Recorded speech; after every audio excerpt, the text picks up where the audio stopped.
Sorry students, कुछ technical problem हो गई थी इसमें।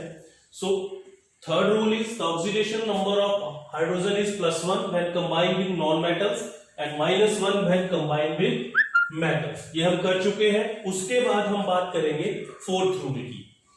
The oxidation number of oxygen is -2 in most of the compounds except peroxide where it is -1। Oxygen के जितने भी कंपाउंड हैं वहां पर ऑक्सीजन का ऑक्सीडेशन नंबर होगा -1। जैसे मैंने H2O में किया -1, मैग्नीशियम ऑक्साइड -2, मैग्नीशियम ऑक्साइड में किया -2, सोडियम ऑक्साइड में किया -2। ठीक है, लेकिन अगर ऑक्सीजन पेरोक्साइड फॉर्म में एग्जिस्ट कर रही है तो उस कंडीशन में इसका जो ऑक्सीडेशन स्टेट होगा वो कितना होगा? -1। ठीक है, अगर पेरोक्साइड है तो -1 रहेगा ऑक्सीजन का ऑक्सीडेशन नंबर, और अगर वो ऑक्साइड की फॉर्म है तो उसका ऑक्सीडेशन नंबर कितना रहेगा? -2। एक चीज यहां पे और ध्यान रखेंगे, दो कंपाउंड ऑक्सीजन के ऐसे हैं जहां पर ऑक्सीजन का ऑक्सीडेशन नंबर क्या है? पॉजिटिव है। एक है आपके पास ऑक्सीजन डाइफ्लोराइड और एक है आपके पास ऑक्सीजन फ्लोराइड। ठीक है, यहां पर ऑक्सीजन का ऑक्सीडेशन नंबर क्या है? +2, और यहां पर ऑक्सीजन का ऑक्सीडेशन नंबर है +1। यहां पे +2 और +1 क्यों आया? Because fluorine is highly electronegative element. Fluorine जो है वो हाईएस्ट इलेक्ट्रोनेगेटिव एलिमेंट है, तो इलेक्ट्रोनेगेटिव एलिमेंट्स को हमें हमेशा नेगेटिव ऑक्सीडेशन नंबर ही देना पड़ेगा। तो उस कंडीशन में ऑक्सीजन का ऑक्सीडेशन नंबर क्या आएगा? यहां पे +2 और +1। ओके, उसके बाद fifth rule, in compounds form by the union of metals and non metals. अगर कोई कंपाउंड आपके पास मेटल और नॉन मेटल की यूनियन से, मेटल और नॉन मेटल की कॉम्बिनेशन से बन रहा है, then the metal atoms will have positive oxidation state। तो जो मेटल है उसका ऑक्सीडेशन स्टेट हमेशा पॉजिटिव होगा, and non metals will have negative oxidation number. तो नॉन मेटल का हमेशा, क्योंकि नॉन मेटल क्या होते हैं? इलेक्ट्रोनेगेटिव, तो इलेक्ट्रोनेगेटिव आपके पास हमेशा माइनस। ठीक है, और मेटल क्या है आपके पास? इलेक्ट्रोपॉजिटिव, तो उनका हमेशा क्या होगा? पॉजिटिव। जैसे NaCl, सोडियम क्लोराइड। अब ये कैसे बन रहा है? एक मेटल है और एक नॉन मेटल है। ठीक है, तो इस सोडियम के लिए ऑक्सीडेशन स्टेट होगी +1, और क्लोरीन के लिए ये प्लस होगी, और क्लोरीन के लिए आपके पास ऑक्सीडेशन स्टेट या ऑक्सीडेशन नंबर क्या रहेगा? -, रहेगा। इसमें दो और चीजें हैं। The oxidation number of group number first alkali metals. जो ग्रुप नंबर फर्स्ट है आपके पास कौन सा? Alkali metals. उसमें कौन से आएंगे? Lithium, sodium, potassium, rubidium. ठीक है, उनका ऑक्सीडेशन नंबर हमेशा क्या रहेगा? +1। ग्रुप नंबर फर्स्ट के जितने भी एलिमेंट है उनका ऑक्सीडेशन नंबर उनके ग्रुप नंबर के बराबर ही होता है। ठीक है, उसके बाद इसमें आ जाएगा आपके पास sodium, lithium, potassium, rubidium, francium etcetera. तो ये ग्रुप नंबर फर्स्ट के जो एलिमेंट है इनका हमेशा +1। दूसरा, the oxidation number of group number 2 alkaline earth metals, इनका हमेशा किसके बराबर होगा? +2। ग्रुप नंबर फर्स्ट का ऑक्सीडेशन नंबर उसके ग्रुप नंबर के बराबर 1 +1, और ग्रुप नंबर 2 जो अल्केलाइन अर्थ मेटल्स हैं, बेरिलियम, मैग्नीशियम, कैल्शियम, स्ट्रोंसियम एक्सेट्रा, इनका हमेशा किसके बराबर होगा? +2 के बराबर। Okay, third one is the oxidation number of group number 17 halogen, fluorine, chlorine, bromine and iodine. ठीक है, इनका हमेशा क्या रहेगा? -1। ये हाईली इलेक्ट्रोनेगेटिव है, तो इनका जो ऑक्सीडेशन नंबर होगा वो हमेशा किसके बराबर रहेगा? -1 के बराबर रहेगा। ठीक है, next is rule number 6। If a compound is formed by two different atoms, कोई अलग अलग एटम्स है उनसे आपके पास बन रहा है, then the more electronegative elements will have negative oxidation number, whereas less electronegative atoms will have positive oxidation number। दो अलग अलग एटम्स हैं और उन दोनों की जो है वो इलेक्ट्रोनेगेटिविटी डिफरेंट है, तो जो ज्यादा इलेक्ट्रोनेगेटिव होगा, ठीक है, उसकी ऑक्सीडेशन नंबर हमेशा माइनस होगी, और जो कम इलेक्ट्रोनेगेटिव होगा उसकी ऑक्सीडेशन हमेशा पॉजिटिव होगी। जैसे मैंने यहां पे लिख दिया NH3। Now here nitrogen combine with hydrogen. ठीक है। अब हमने देखा था कि हाइड्रोजन जब नॉन मेटल के साथ कंबाइन करेगा तो उसका ऑक्सीडेशन नंबर क्या होगा, पॉजिटिव। तो यहाँ पे नाइट्रोजन जो है उसका oxidation number of nitrogen is -3। कैसे आएगा अभी हम कैलकुलेट भी करेंगे। मींस नाइट्रोजन ज्यादा इलेक्ट्रोनेगेटिव है एज कंपेयर टू हाइड्रोजन। एक और कंपाउंड लेता हूं मैं NF3। अब आपको पता है फ्लोरीन इज मोस्ट इलेक्ट्रोनेगेटिव, बहुत ज्यादा इलेक्ट्रोनेगेटिव एलिमेंट है। तो यहाँ पे नेगेटिव किसका रहेगा, फ्लोरीन का। तो नाइट्रोजन का क्या रहेगा, oxidation number of nitrogen is +3। ये चेंज होगा, वो डिपेंड करेगा इलेक्ट्रोनेगेटिविटी के ऊपर। जो ज्यादा इलेक्ट्रोनेगेटिव होगा उसका हमेशा नेगेटिव और जो कम इलेक्ट्रोनेगेटिव होगा उसका हमेशा पॉजिटिव। एक और यहाँ पे कंडीशन है, the oxidation number of fluorine is always -1। Fluorine का ऑक्सीडेशन नंबर हमेशा -1 ही रहेगा। क्यों, being the more electronegative element. ये क्या है आपके पास, बहुत ही स्ट्रॉन्ग इलेक्ट्रोनेगेटिव एलिमेंट। इसमें C एक और आता है, इन इंटर हैलोजन कंपाउंड्स। पहले तो इंटर हैलोजन कंपाउंड समझो, that means compounds between halogen.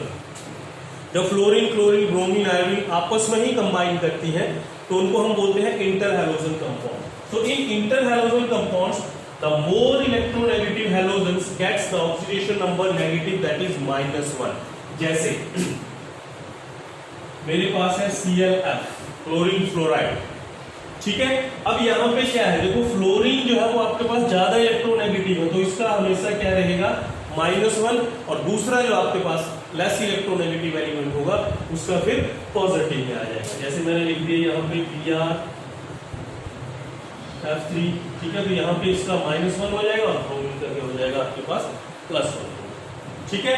7th question, sorry 7th rule, in neutral compounds the sum of the oxidation number of all the atoms is 0।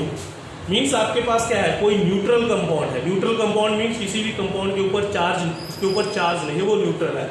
उस condition में sum of the oxidation number of all the atoms is 0। जितने भी उसमें atoms होंगे उनके oxidation number का मैं अगर सम करूं तो इसके बराबर आएगा 0 के बराबर। जैसे मैंने ले लिया NaCl, अब इसके ऊपर कोई चार्ज नहीं है तो इसका मतलब ये हुआ कि oxidation number of sodium plus oxidation number of chlorine that is equal to 0, ठीक है। मैंने यहां पे लिख दिया H2O, ये भी न्यूट्रल है, ठीक है। इसका मतलब हुआ कि oxidation number of hydrogen plus oxidation number of oxygen is equal to 0। अगर वो न्यूट्रल है तो, ठीक है। तो कोई भी कंपाउंड है अगर वो न्यूट्रल है तो जितने भी एटम्स है उसके ऑक्सीडेशन नंबर का सम क्या रहेगा, 0 के बराबर।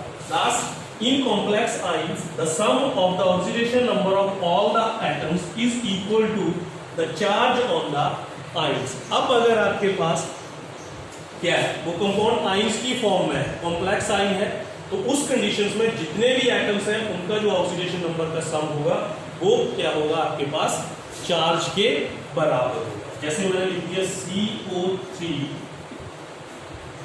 2 नेगेटिव, ठीक है। तो इसका मतलब ये हुआ oxidation number of carbon plus oxidation number of oxygen is equal to -, ठीक है। ये आयंस की फॉर्म है, मेरे पास आ गया NH4 पॉजिटिव। इसका मतलब ये है oxidation number of nitrogen plus oxidation number of hydrogen is equal to +1। अगर वो आयनिक फॉर्म में है तो जितने भी एटम्स हैं उसके ऑक्सीडेशन नंबर का सम क्या रहेगा, उसके चार्ज के बराबर। जो उसका चार्ज है उस आयंस के ऊपर जो टोटल चार्ज है वहां से वो उनका जो सम है वो उसके बराबर होगा।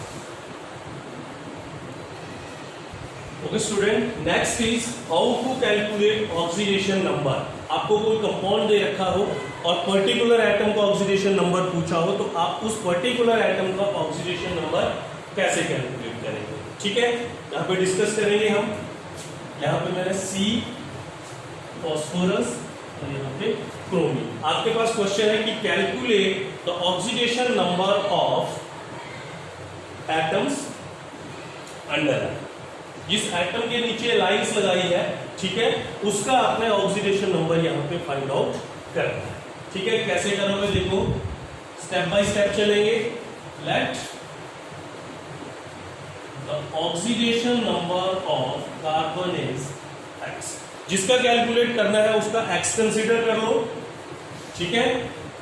Next is right the oxidation number of other atoms above the symbol of that atom, ठीक है। बाकी जितने भी आपके पास क्या है एटम्स उस कंपाउंड में है, उन एटम्स का ऑक्सीडेशन नंबर जो हमने रूल से पढ़े हैं, जो आपको पता है ऑलरेडी, ठीक है, उसके सिंबल के ऊपर जो है वो एज इट इज लिख देंगे। जैसे मैंने यहाँ पे लिखे CO2। अब कार्बन का हमने क्या कंसीडर किया X। हमें ऑक्सीजन का पता है ये क्या है कार्बन डाइऑक्साइड, ऑक्साइड्स की फॉर्म में है, इसका क्या है आपके पास -2, ठीक है। अब देखो CO2 क्या है आपके पास न्यूट्रल कंपाउंड है, इसके ऊपर कोई चार्ज नहीं है, तो दैट मींस इसका ऑक्सीडेशन नंबर प्लस इसका ऑक्सीडेशन नंबर किसके बराबर होगा 0 के बराबर, तो दैट मींस X प्लस अब ऑक्सीजन है कितनी 2 into -2 इज इक्वल टू 0। दो ऑक्सीजन है और ऑक्सीजन का ऑक्सीडेशन नंबर कितना है -2, X -4 is equal to 0 and X is equal to +4, so that is the oxidation number of this carbon, ठीक है। in the same way in these compounds calculate the oxidation number of phosphorus, so let the oxidation number of phosphorus is X, ठीक है। अब जैसे हम पहले लिखा Na3PO4 phosphorus का मान लिया हमने X। अब ऑक्सीजन ये भी सिंपल फॉर्म में है, ऑक्सीजन का कितना होगा -2, ऑक्सीजन के सिंबल के ऊपर लिख दो सोडियम। अब sodium belongs to group number first elements alkali metals, ये ग्रुप नंबर फर्स्ट का है, इसका हमेशा क्या होगा +1। अब यहाँ पे देखो this is again a neutral compound, ये क्या है आपके पास न्यूट्रल कंपाउंड है, तो क्या होगा सोडियम कितने हैं आपके पास 3 और एक सोडियम का ऑक्सीडेशन नंबर कितना है +1, तो 3 into +1 प्लस फॉस्फोरस कितने हैं 1 और इसका ऑक्सीडेशन नंबर कितना कंसीडर कर रखा है X, प्लस ऑक्सीजन कितनी है 4 और ऑक्सीजन का ऑक्सीडेशन नंबर कितना है -2 इज इक्वल टू 0।